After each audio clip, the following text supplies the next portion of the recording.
Welcome to Babies from Beyond, the podcast that gives all babies a voice, whether they are still in spirit or already earthside.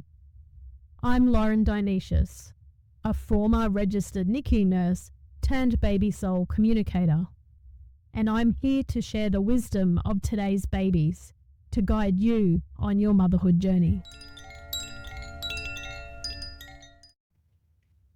So today we're continuing with another episode in this series that I've been doing, connecting and speaking with women and sharing their journeys and connecting with their baby souls, whether they're in spirit or earthside, to give them a chance to speak and also to give you the opportunity to gain some behind the scenes wisdom or perspectives or insights that may help you on your journey as well. So you're about to hear a live baby soul reading with Luciana. So just a reminder that every woman's journey is different and some of this may resonate, some not, and that's totally okay. So as you listen, I just invite you to tune in with an open heart and open mind and just be curious about what may land for you. So Luciana, thank you so much for being here today. I'm excited about what's going to unfold. Would you like to just share a little bit about your journey and where you're at with your motherhood journey at the moment? Yeah, thank you. I'm so happy to be here.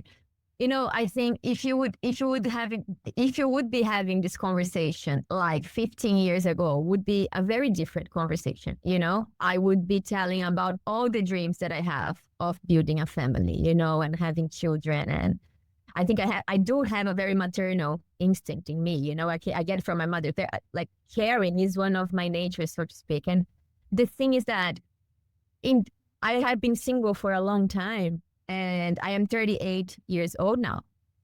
And there was a moment there that I really started to question if motherhood was something that was in my path, You still under the idea that there is a destiny, there is something that is actually, for me, predicted by the universe, which is something that I now wonder if there is such a thing, if actually something that the path is made by walking, and then, life brings you however you walk, is, the whole idea of co-creation.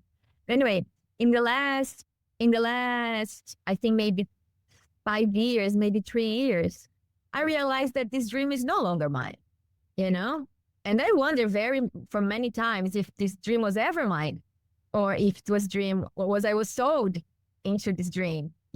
Maybe I think for a lot of women, yes. For a lot of women, no. Maybe for a lot of women, yeah.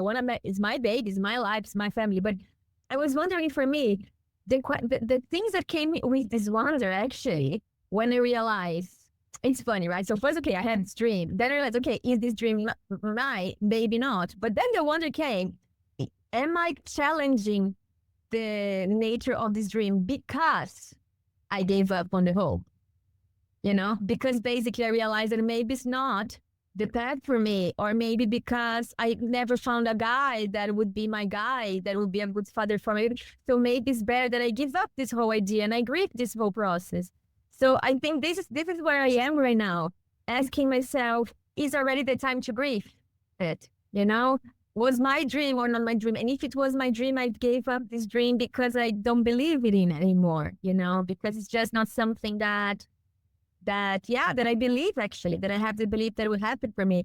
Because I do have, how can I say, I am very free with the idea to tell people and to tell myself I don't want to have kids, There's no such thing as a problem for me to say that at all.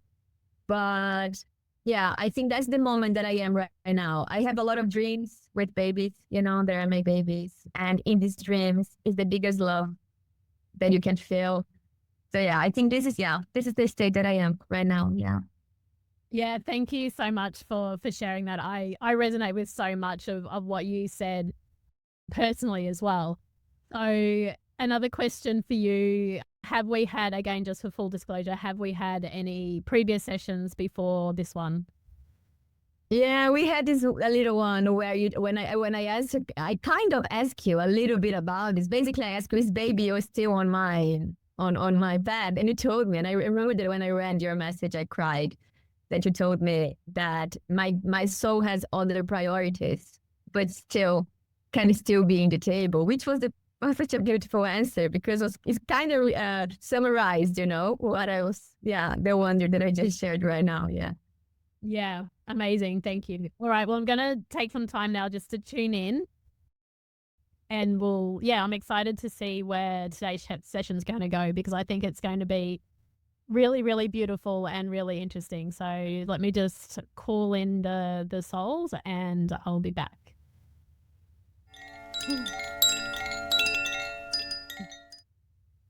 I feel like it's so different. I'm so excited about this conversation. Whether it's going to unfold, it's like there's a lot of energy here. Awesome. Yeah.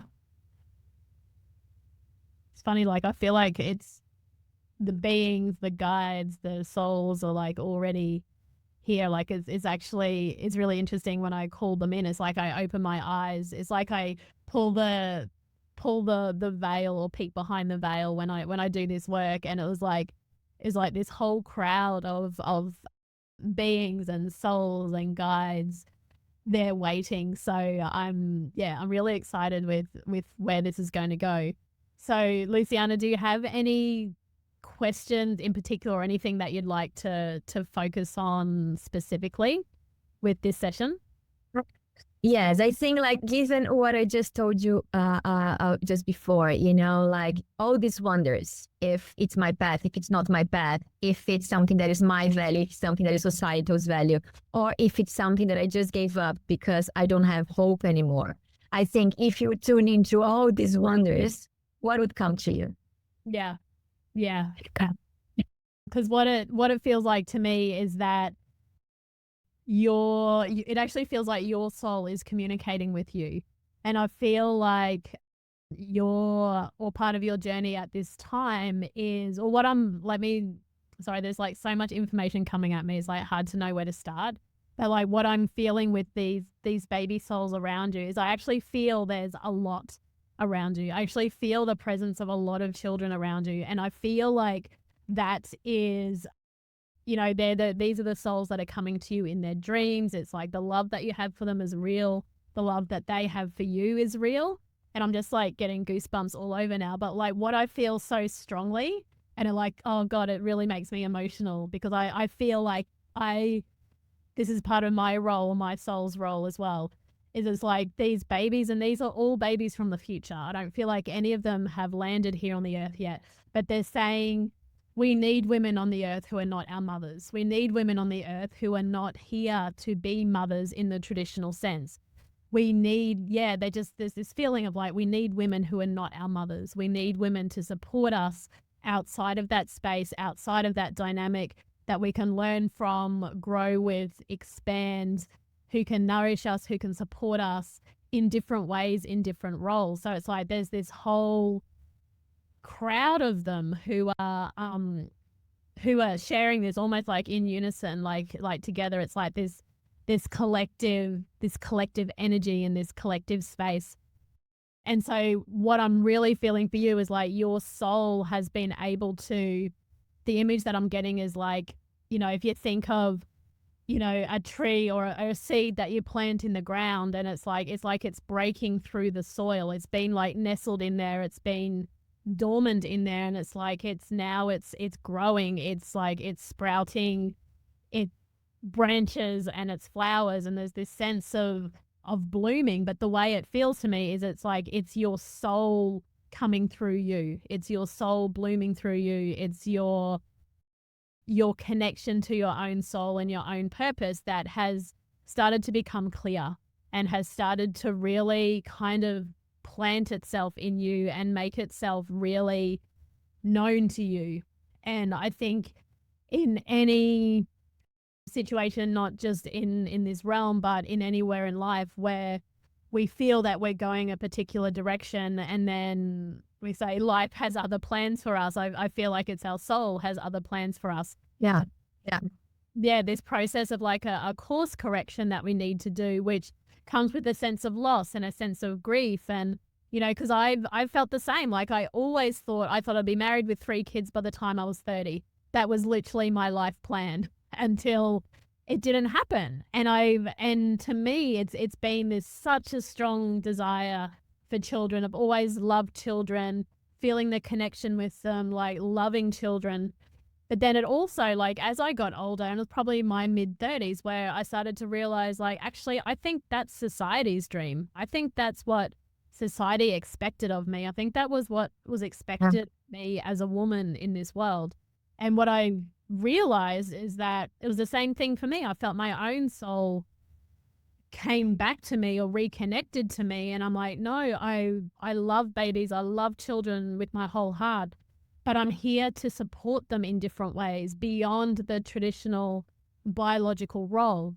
And that's what, and I'm cautious as I say this, I'm like, I'm just, checking in with my own soul to make sure I'm not projecting my own experiences like into this space and what I'm sensing for you. But I feel like that it feels like similar. I feel like today's babies also need women like us who are not their mothers and who are not in that role with them to guide them and support them in other ways that are not better or worse than that biological relationship, but different. Because it's like, we need, when we talk about multidimensionality and, all these different parts of us, like we need different things from different people.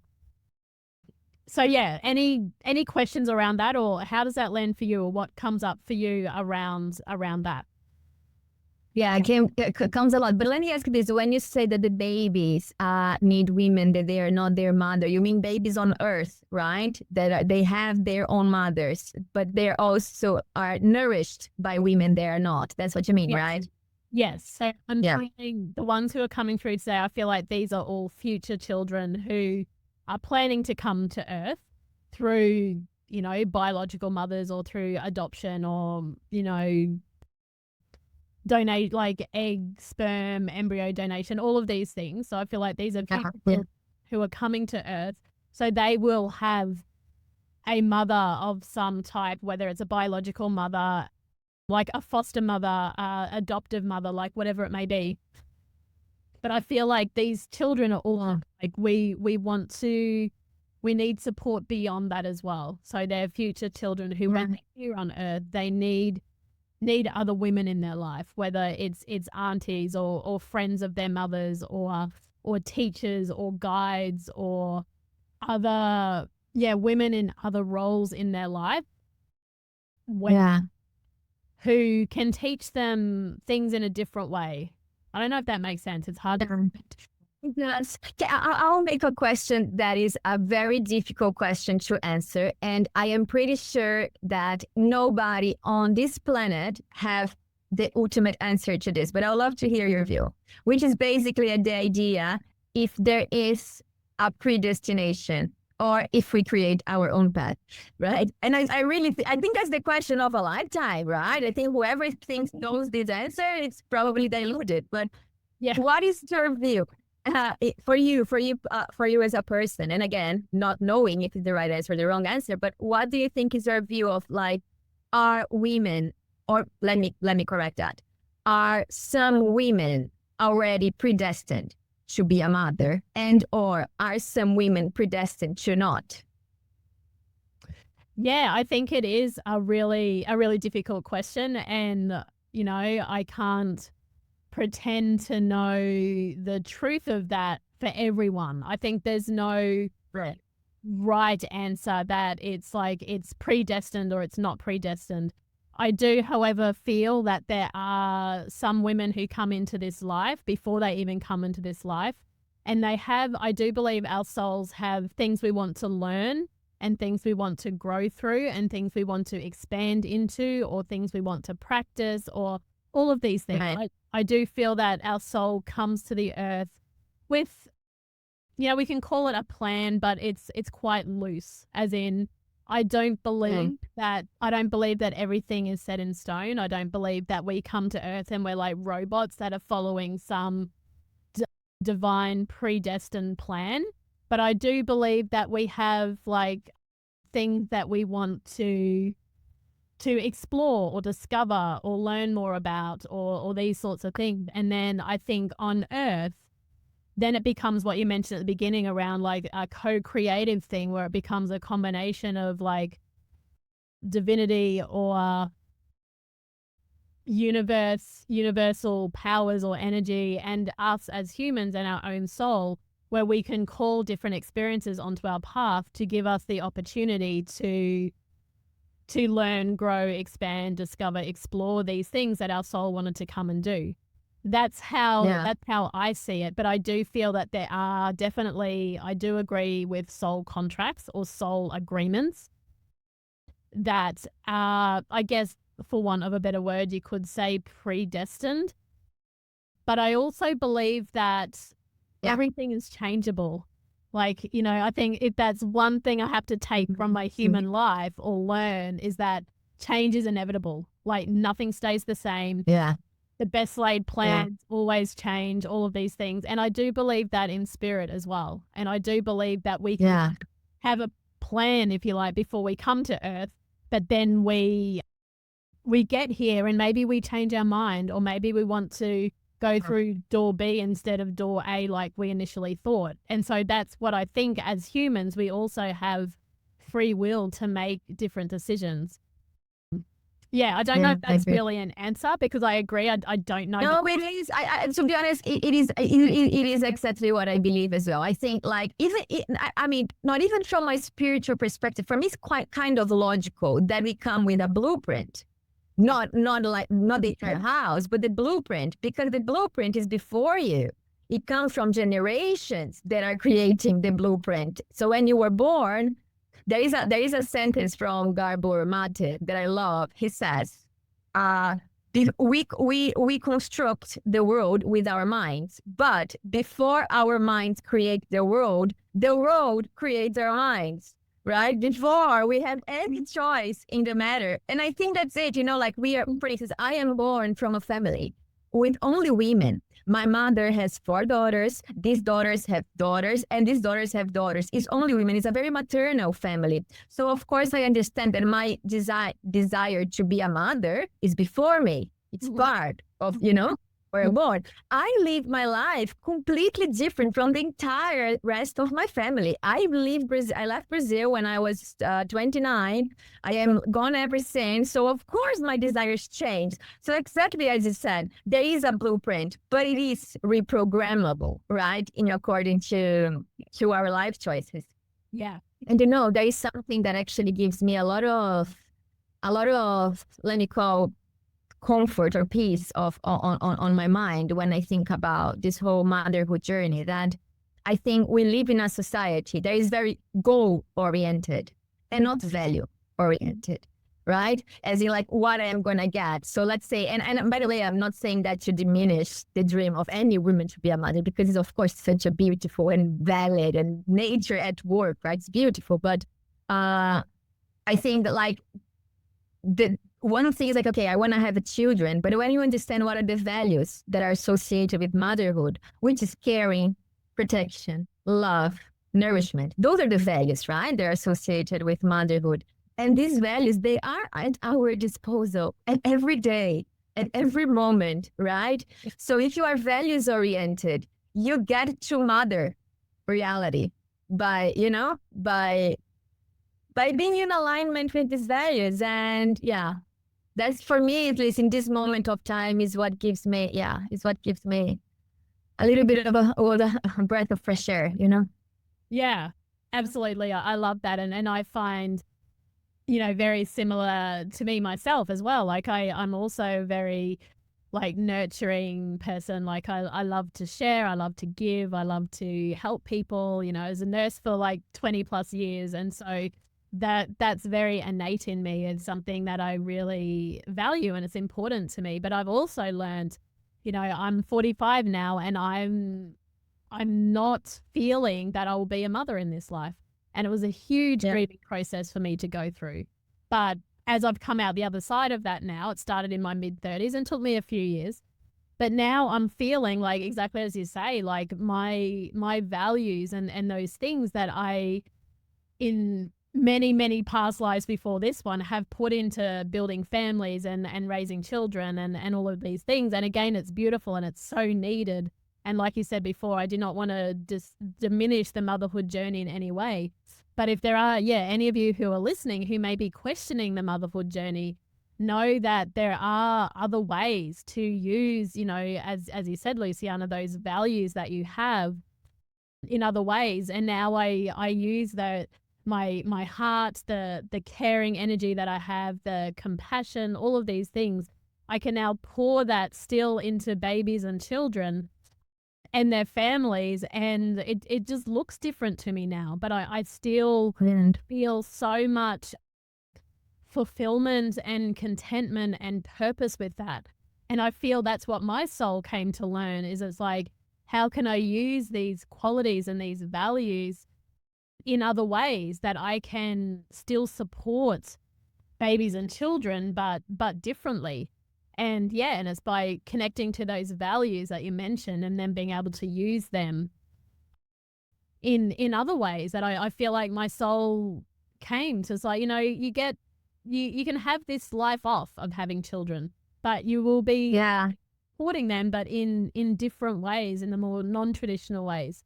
And as I said, it was a huge grieving process for me, but it's also been really, really powerful because, as I said, I feel so fulfilled on a soul level of what I'm doing in the world right now. And and I think it really does come back to those values that you mentioned and being in alignment with the values that we have. So yeah. How do you see, for instance, like a lot of women, and I think somehow I fit in this group, somehow we get in the hamster wheel as well, right? And of life, of work, and anyway, whatever it is, and we kind of put the idea of motherhood sometime for later, right? Because at the moment it's not aligned to your values in the present moment because you are valuing something else. For instance, in my case, for now, my values right now, as you said beautifully, my soul is showing me right now, for the first time ever, I am following my path, not society's path, my path. And that's why the whole wonder of like, is motherhood my path or not? But how do you see then when women, let's call, procrastinate or leave for later motherhood? Mm-hmm. And then when that desire kicks in, it's potentially too late. How do you perceive that?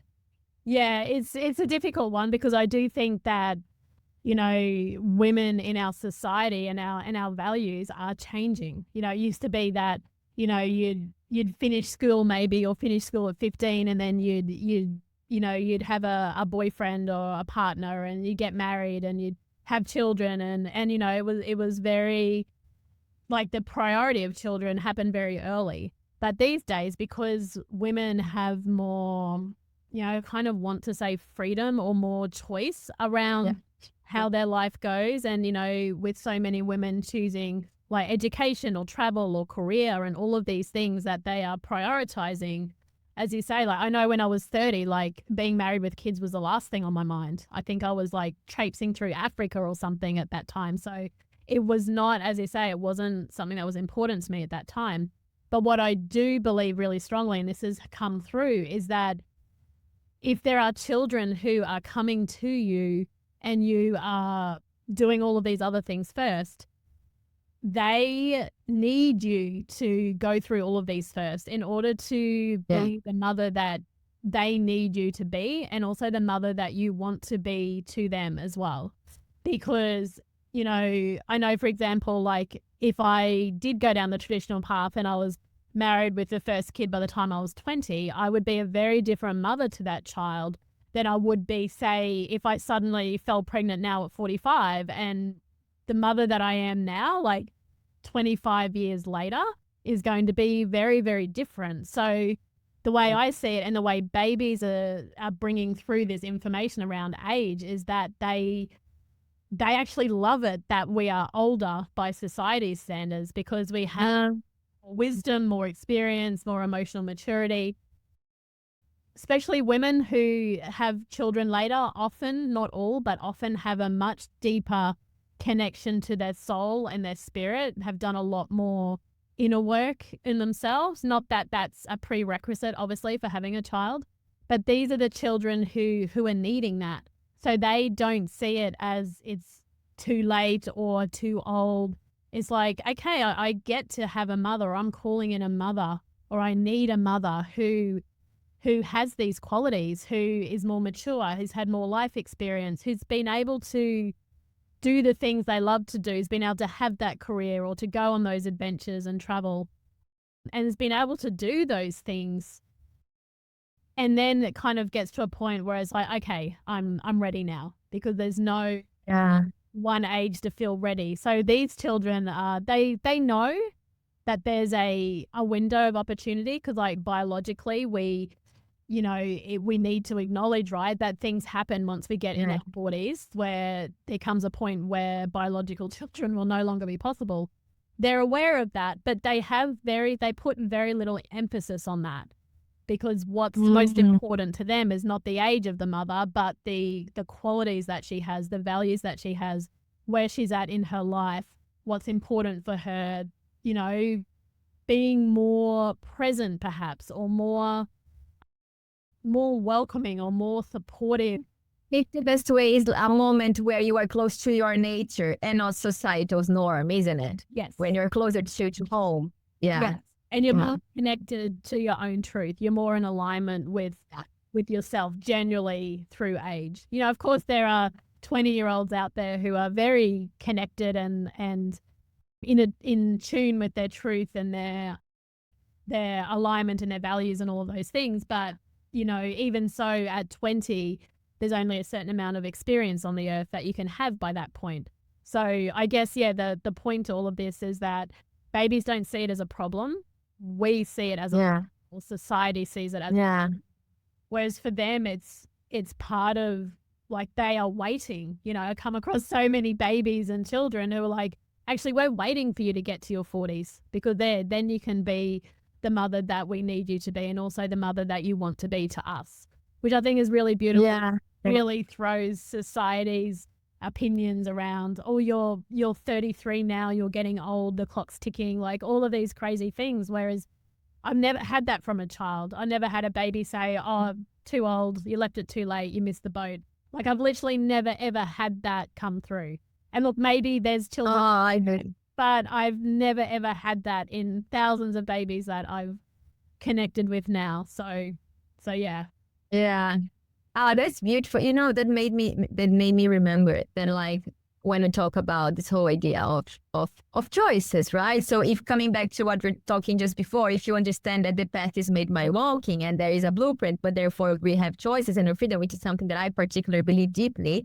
But I remember that once, I think I told you that one time when I was having the somatic healing session, and I had a beautiful encounter with my inner girl, and she was there, she was playing, and then she had this feeling of feeling very alone and not loved at all.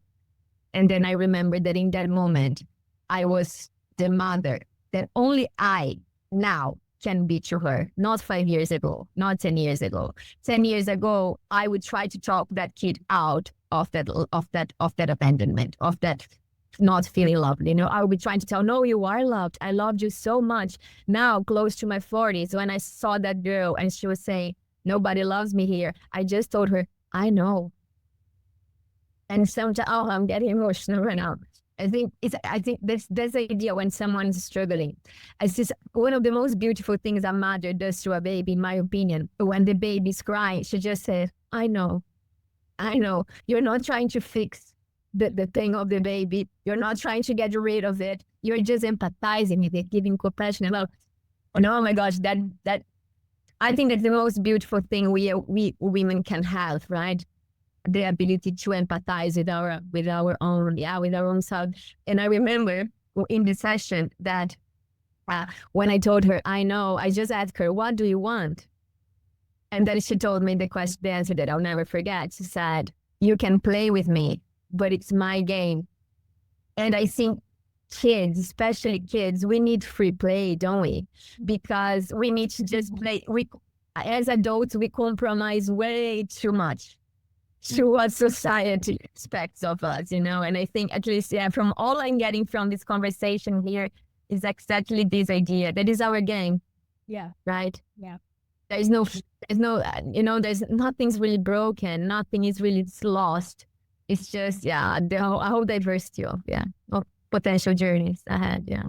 Yeah. Yeah, absolutely. And I think it's beautiful, and I think it's important to really connect with that, and that that inner part of us, and that there's so much emphasis on healing and growing and learning, and these are all amazing things, but especially today's babies and children, like, they don't want to be fixed. They didn't come here to be fixed. Yeah. No. Even protected from the world, they come to be. And I love that image that you shared. The image I got in my mind was like, that mother holding a baby and just being with that baby in that moment, in that energy, just the presence, just showing up without that baby needing to stop crying, or without that baby needing to feel better or be different, because that's what we're conditioned to do. That's what we're trained to do. That we need to be okay, and our babies need to be okay. But again, this is like something very consistent that's come through in today's babies, is it's like, no, I just need you to meet me where I am now. Just hold me in my frustration, my emotions, my pain, but also my happiness, my joy, all of these things. They just want to be accepted. Yeah. They want to be received, as your inner child was like, just like, be here with me, like, or play with me, or it's very much about not trying to change or protect, or to want them to be different, because that's often our own discomfort with that, or our own fears, like, why would they be crying, like, I've done something wrong, or I've missed something. Whereas I would say 99% of the time, probably more, they're just like, just let me cry, hold me while I cry, be there with me. Laura, and you know what I think as well, that is not even a need of a baby, is the need of a human being. Our society, I honestly believe that the biggest by far distortion that we have as a society is that we actually believe that suppressing and controlling emotions is normal. Yeah. When someone stop crying, the first thing that people say is, I am sorry for crying, or they say, I cannot hold it in, as if you should. And then when you start crying, what people tell you? Don't cry. Oh, please don't cry. When you are angry, what people tell you? Oh, calm down. When you are anxious, people say, relax. See, everything is around suppressing of emotions. And what we need as the baby inside us, right now, I am going to cry. If I'm angry, I am going to get angry. If I'm sad, I'm going to get sad. If I'm anxious, I'm going to get anxious. What as adults we are able to do that babies can't is not act blindly in the presence of these emotions, right? Which is different from suppressing these emotions. And a baby, of course, will never hold himself from crying because he doesn't want to bother his mama, right? Babies just cry. They don't really care. But I honestly, that if we are just able to accept ourselves in the same way that we are able to accept a baby from crying, oh my gosh, I think we would be living in a very beautiful planet. Yes. I agree. Like, and I feel like we could keep talking for hours around this, but is there any final thoughts, any last questions that you want to share before we wrap things up for today?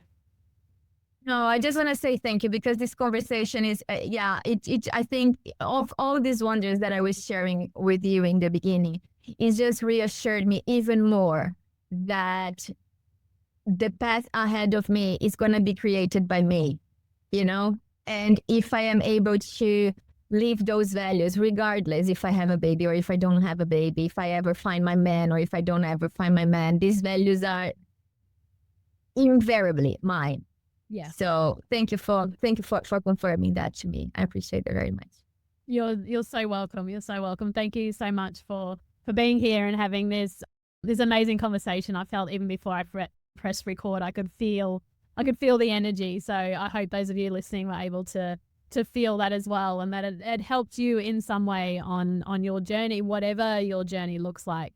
And thank you for the presence of the beings and the guides and these future children who I've had sense, like at the beginning of this reading and throughout the reading, who also need women too, who don't have biological children, and know that if you're listening and that this is you, then that's okay as well. Like, you know, so important to be really aligned and connected what's in your heart, with your truth, with your emotions, with what feels right for you, and not become a victim, feels like quite a strong word, of society's expectations of you, because that will lead us into all kinds of rabbit holes and issues and that. So thank you for tuning in. If this stirred something in you, or if you're curious about what your own baby, whether they're in spirit or already here on the earth, would like to share, then please check out the links in the show notes or head over to bornenergy.com.au for more information.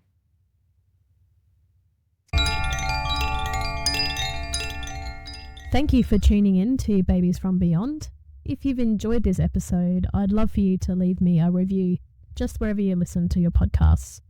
Also, head over to Instagram and give me a follow at Born Energy, and check out the show notes for more ways that you can connect with your baby's soul, including one-on-one readings and online programs to support you. Until next time, trust your journey and your baby. Take care.